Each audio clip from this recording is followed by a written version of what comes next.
Informer, c'est notre devoir, mais c'est également de votre droit. Mesdames et messieurs, bienvenue dans cette nouvelle édition du journal sur la radio-télévision diocésaine Ngouzani. Un très grand plaisir est pour moi de vous la présenter. Mais avant de commencer, place au sommaire.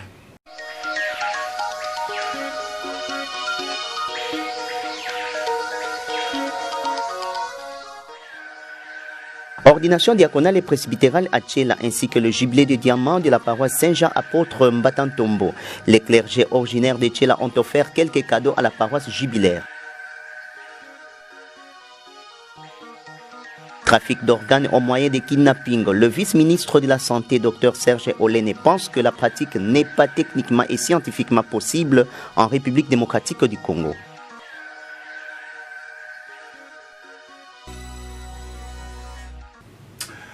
Fin de principales articulations, encore une fois, mesdames et messieurs, bienvenue dans cette édition du journal sur la RTDN. Le diocèse de Boma a célébré le dimanche 9 juillet dernier, le 14e dimanche du temps ordinaire, année liturgique A, un double événement, les ordinations diaconales et presbytérales ainsi que le jubilé de diamant de la paroisse Saint-Jean apôtre Tchela Mbatantombo. Nous vous proposons de suivre cet élément de reportage rendu par Vitalando.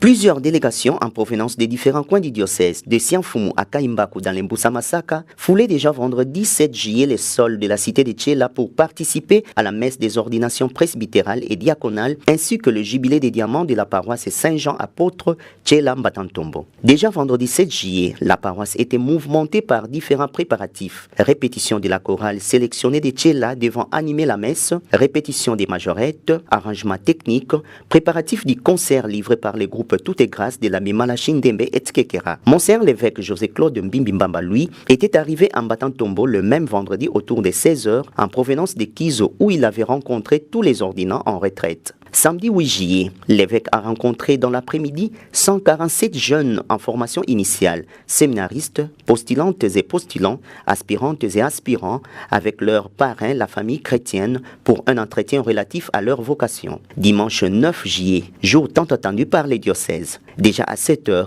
la fanfare catholique donnait la couleur festive de la journée par sa musique mouvementée à travers un défilé du centre de Tchela à la paroisse pour attendre l'arrivée de l'évêque. Tout était en place. La messe a commencé à 8h30 par une procession. Présidée par Monseigneur José-Claude Mbimbamba, l'Eucharistie a connu la concélébration de plus d'une centaine de prêtres. Signalons aussi parmi les concélébrants la présence de Monseigneur Cyprien Mbouka, évêque émérite de Boma. La cour de l'église paroissiale d'Mbatantombo était pleine de fidèles, religieux, religieuses, chefs coutumiers et personnalités étatiques venus de partout. Tous, dans la joie, ont participé à cet événement de grande envergure. Le message de l'évêque, Monseigneur José-Claude Mbimbamba dans l'homélie, était musclé et interpellatif, appelant chacun à aider les nouveaux ordonnés, les futurs religieux et religieuses, à ne pas aller à l'encontre de ce à quoi ils ont été appelés. Au total, 9 acolytes ont été ordonnés diacres et 10 diacres ont reçu les sacrements de l'ordre des mains de Monseigneur l'évêque José-Claude Mbimbamba. Parmi les 10 nouveaux prêtres, on a compté un missionnaire de la congrégation du cœur immaculé de Marie, CISM en sigle communément appelé Père du Skeut. Toutes les étapes des ordinations diaconales pour les nouveaux diacres et presbytérales pour les nouveaux prêtres étaient respectées comme prévu par la liturgie catholique. Bien avant la fin de l'Eucharistie, l'on a procédé à la cérémonie de la clôture de l'année jubilaire de la paroisse Saint-Jean apôtre Tchela Mbatantombo qui a totalisé 75 ans et curé actuellement par l'abbé Martin Mboko. Avant la bénédiction finale par le prélat catholique, les nouveaux prêtres ont béni les 2 évêques puis l'assemblée priante. Bien animée par la chorale sélectionnée de Tchela, sous la direction des abbés Moïse Matiaba et Grégoire Mbodo, c'est dans une joie festive que la messe a pris fin sous les animations de la fanfare catholique. Et bien avant la bénédiction finale à la messe des ordinations à Tchela, quelques prêtres ont aussi parlé. D'abord, l'abbé François Clémence Mbambi pour le compte du clergé ressortissant de Tchela qui ont offert quelques cadeaux à la paroisse jubilaire, et ensuite l'abbé Albert Vouna, chargé de la formation initiale au diocèse de Boma, qui a présenté le jeune en formation. Nous vous proposons de suivre.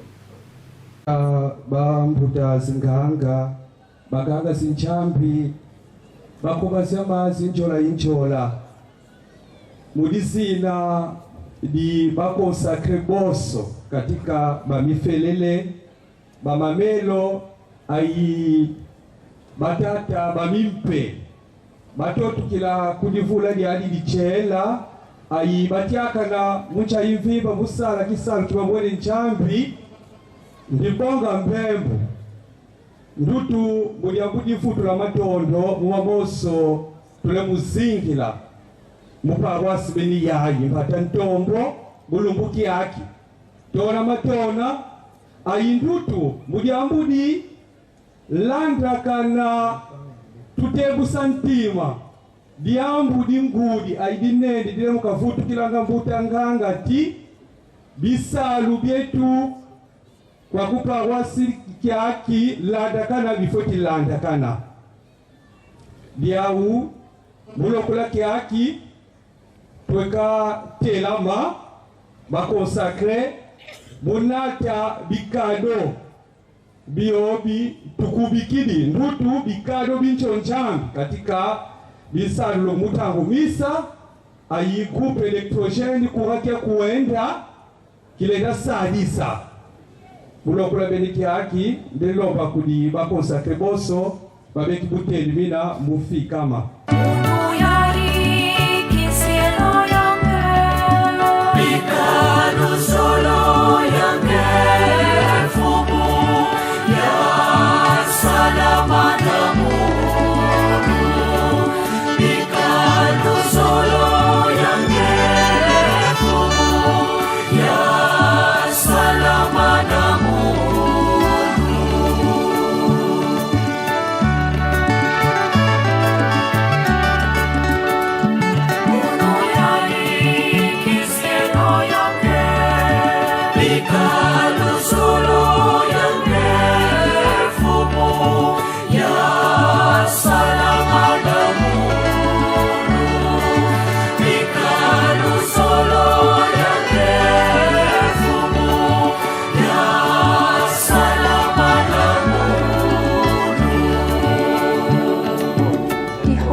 Banzambi bene bosolo di vava mubaka bangara zinzambe badiakre bamona bakieseko kanzanga ko tubabudia nyoko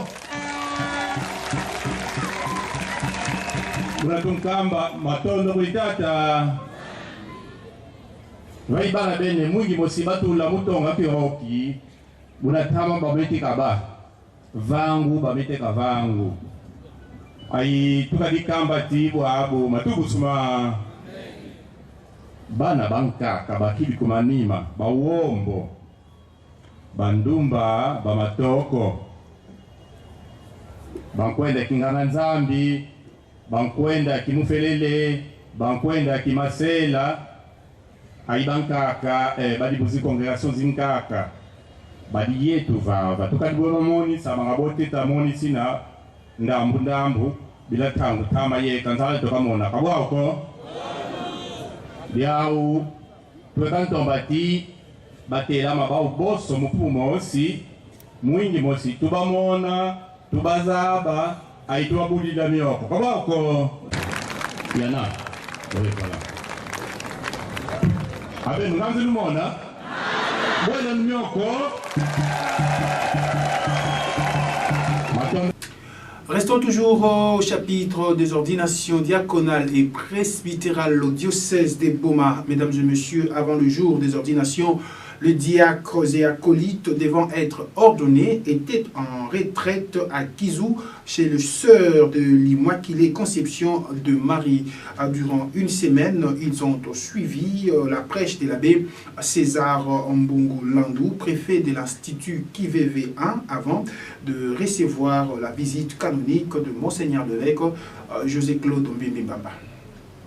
Une semaine avant, Les ordinants étaient à Kizou chez les sœurs de l'Immaculée Conception des Maries Issem en sigle pour la retraite en rapport avec l'événement des ordinations. Prêché par l'abbé César Mbongulando, préfet de l'Institut Kiveve 1, la retraite était aussi une occasion pour eux de se préparer davantage spirituellement pour l'événement. Monseigneur l'évêque José-Claude Mbimbimbamba a rejoint les groupes le vendredi dans la matinée pour la visite canonique. Après cette visite, il a présidé la messe de la clôture de la retraite où les ordinants ont fait des promesses par rapport à leur ministère. Avec une foi inébranlable, je crois et je professe tout ce qui est contenu dans le symbole de la foi, à savoir, je crois en un seul Dieu, le Père Tout-Puissant, Créateur du ciel et de la terre, de l'univers visible et invisible.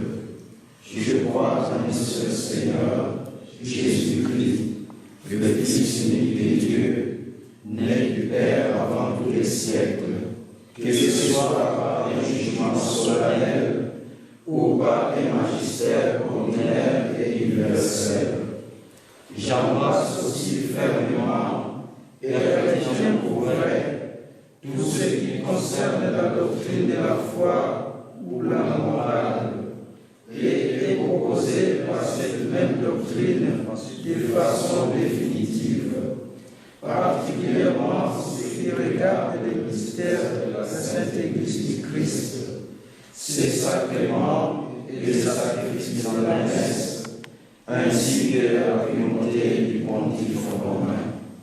Rappelons que dans l'homélie, le prélat a axé son message sur la joie et le mystère de l'appel. C'est Dieu qui dirige, c'est Dieu qui envoie et qui réalise. D'où il faut être à l'écoute de Dieu pour trouver la vocation, a-t-il insisté. Et Dieu appelle les gens. Et ce que nous retrouvons, la parole de Dieu. En première lecture, le livre de la Genèse, il s'agit aussi d'une vocation. Vocation mariage.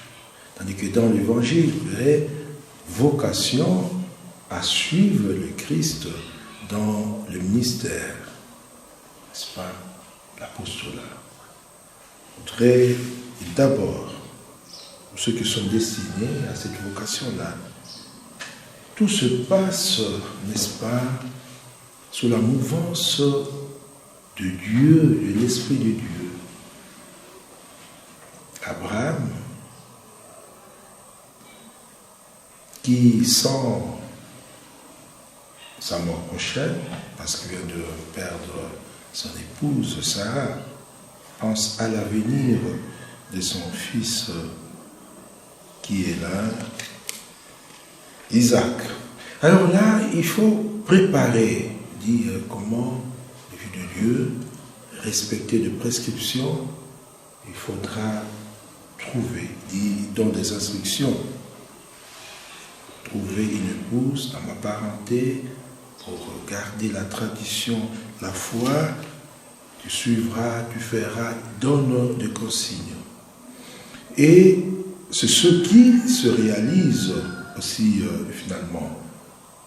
Et lorsque Isaac finalement va rencontrer, n'est-ce pas, Rebecca, selon les desseins de son père, en fait la volonté de Dieu, va l'épouser. Et il va vivre, comme on dit là-bas, du jour de consolation, du jour heureux. Voilà une vocation. Les gens sous le regard de Dieu, en suivant des consignes de prescription. C'est Dieu qui dirige, c'est Dieu qui envoie. 12 juillet 2015, 12 juillet 2023, 8 ans de vie sacerdotale pour la promotion de l'abbé François Clémence Mbambi, chargé de la ligne éditoriale à la RTDN et notaire au tribunal ecclésiastique. Le jour a coïncidé avec la messe de chaque mercredi à laquelle participent les agents de la chaîne diocésaine. Suivez le résumé de cette messe et ambiance qui a régné dans la chapelle du centre pastoral Saint Jean-Paul II à travers ces éléments de reportage signé Vital Lando. C'est chaque mercredi matin que les agents de la radio-télévision diocésaine Guizani participent à la messe dans la chapelle du centre pastoral Saint-Jean-Paul II. Ce mercredi 12 juillet, la messe matinale a coïncidé avec l'anniversaire du sacerdoce de l'abbé François-Clémence Mbambi, chargé de la ligne éditoriale de la radio-télévision diocésaine Guizani RTDN, ordonné prêtre à Lukula le 12 juillet 2015 par son Excellence Monseigneur Cyprien Bouka, évêque émérite de Boma. 8 ans de sacerdoce. Dans l'homélie, l'abbé François-Clémence Mbambi, président de l'Eucharistie, a attiré l'attention des agents de la radio-télévision diocésaine Guizani sur l'appel et la mission. Le Seigneur appelle des gens pour une mission et attend les résultats. Cette mission est d'annoncer le règne de Dieu à travers l'amour et la charité, a signifié les célébrants du jour. Le Seigneur appelle. Quand il appelle, ce n'est pas parce qu'il a besoin des gens autour de lui pour ne rien faire, mais c'est pour donner une mission. Et la mission, c'est une charge que l'on confie à quelqu'un ou que le Seigneur nous confie. Et il attend de nous des résultats. Voilà, dans l'évangile, le Seigneur appelle des gens. 12. Il faut constituer le groupe de collaborateurs. Il leur confie une mission. La mission, c'est quoi? C'est annoncer le règne de Dieu. Et le règne de Dieu, c'est quoi? C'est que Dieu, comme il est justice, comme il est paix, comme il est amour, comme il est pardon, miséricordieux, que toutes ces vertus règnent dans le cœur des hommes et des femmes de notre temps. Et ceux qu'il choisit, il doit leur donner le pouvoir. Le pouvoir lui appartient. Mais ils sont investis de ce pouvoir-là parce qu'ils vont faire le travail à son nom. Expulser les esprits mauvais, guérir les malades, soulager les gens. C'est cela le travail du chrétien. Faire en sorte que partout nous vivons, qu'il y ait la paix, qu'il y ait l'amour, qu'il y ait la charité. C'est ça le règne de Dieu. Que le Seigneur habite dans le cœur de tout un chacun. Et du coup, il y aura une bonne vie au milieu de nous. Au milieu de nos frères et sœurs, partout où nous allons. Et par nous-mêmes, c'est pratiquement impossible, mais nous avons un pouvoir du Seigneur lui-même. Il est dit clairement, vous êtes investis d'un pouvoir pour éliminer tout ce qui est sale, tout ce qui est esprit mauvais. Et la première lecture, c'est le scénario de Joseph où apparaît justement un esprit mauvais qui habite dans les gens. Nous connaissons l'histoire de Joseph, qui était très aimé de son père, tout simplement parce que la charge qui lui avait été confiée, il le faisait avec cœur. Rappelons que les textes bibliques lus à ce jour coïncident également avec ceux du jour de leur ordination à Lukula. Surnommés prêtres de la foi, puisque l'Église méditait sur la foi durant l'année de leur ordination, la promotion compte 4 prêtres dont les abbés François-Clémence Mbambi, Crépin Mvouela, Grégoire Mbodo et Didier Mbouangui, tous en vie. Bien avant la fin de la messe de ce mercredi 12 juillet, les agents de la RTDN, ensemble avec leur directeur, l'ingénieur abbé Richard Condé Ngoma, ont dans l'unanimité souhaité joyeux anniversaire au prêtre en l'honneur.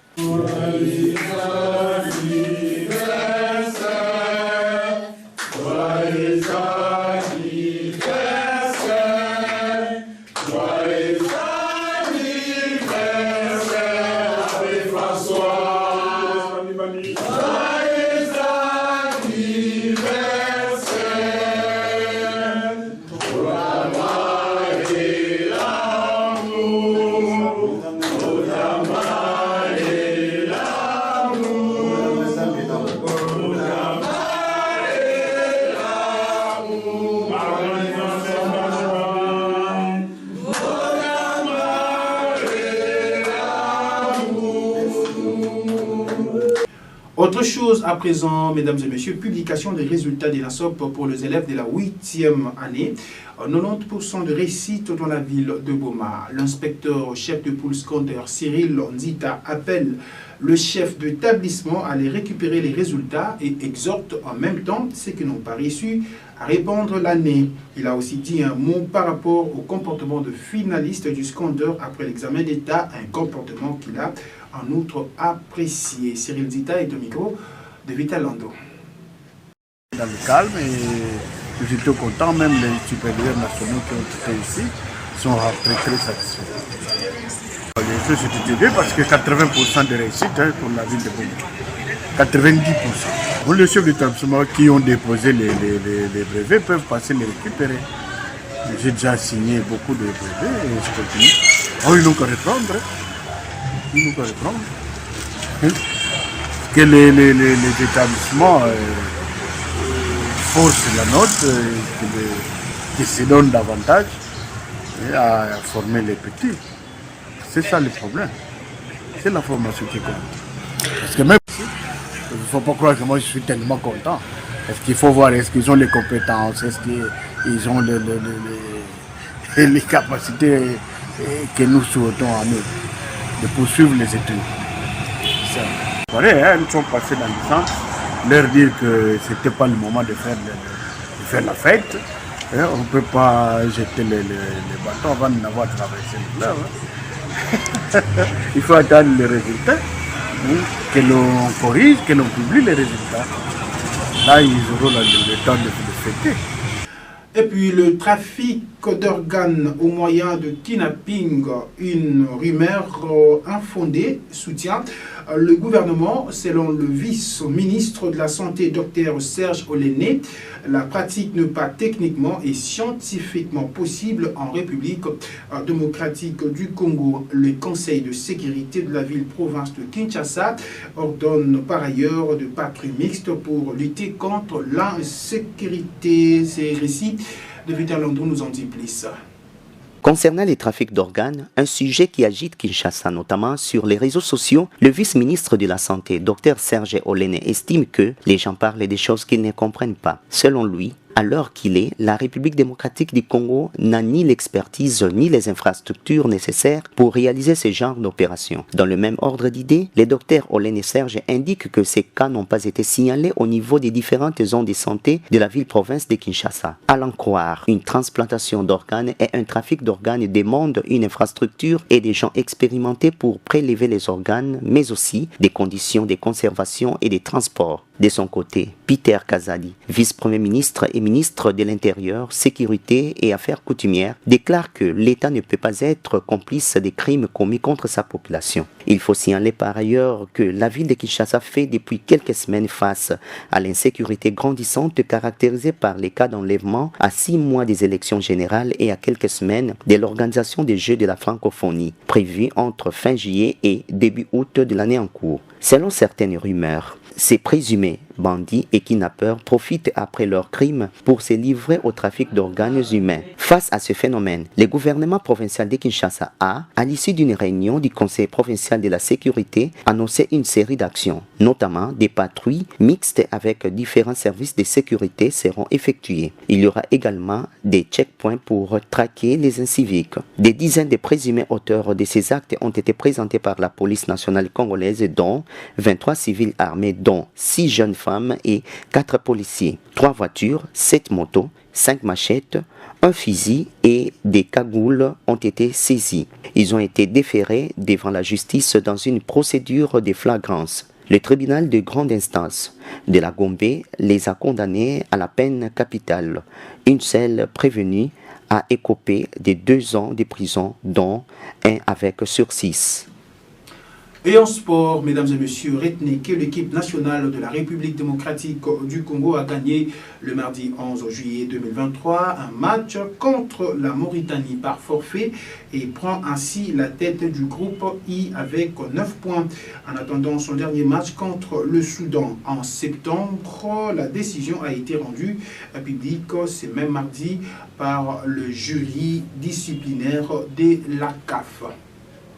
La République démocratique du Congo a gagné son procès contre la Mauritanie devant la Confédération africaine de football, CAF, concernant la plainte du Kadim Diaw. Ce dernier n'avait pas suivi la procédure normale pour sa naturalisation sportive alors qu'il avait déjà évolué avec le Sénégal. La Mauritanie écope de 2 forfaits et la République démocratique du Congo récupère 6 points. C'est une belle victoire juridique que la Fédération congolaise de football, association FECOFA en sigle, vient de gagner compte des péripéties de la dernière affaire Gaylor Kanga, où les autorités fédérales n'avaient pas su défendre correctement ce dossier et cela avait préjudicié la sélection nationale qui a manqué la Coupe d'Afrique des Nations CAN au Cameroun. Conséquence logique de cette décision, la RDC compte maintenant 9 points au classement de son groupe à la qualification pour la CAN Côte d'Ivoire 2023 et y prend la première place. Mais néanmoins, elle n'est pas toujours qualifiée pour cette compétition où il lui faut encore 1 point pour s'assurer définitivement de ses billets. Et voilà, c'est par cette note sportive que nous mettons un terme à cette édition du journal sur la RTDN, mesdames et messieurs. Mais avant de nous quitter, place au rappel de principales articulations.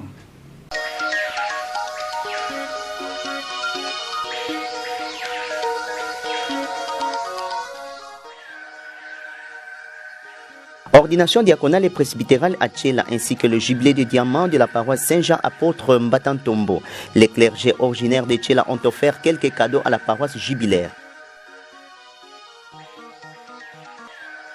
Trafic d'organes au moyen de kidnapping. Le vice-ministre de la Santé, Dr Serge Olene, pense que la pratique n'est pas techniquement et scientifiquement possible en République démocratique du Congo.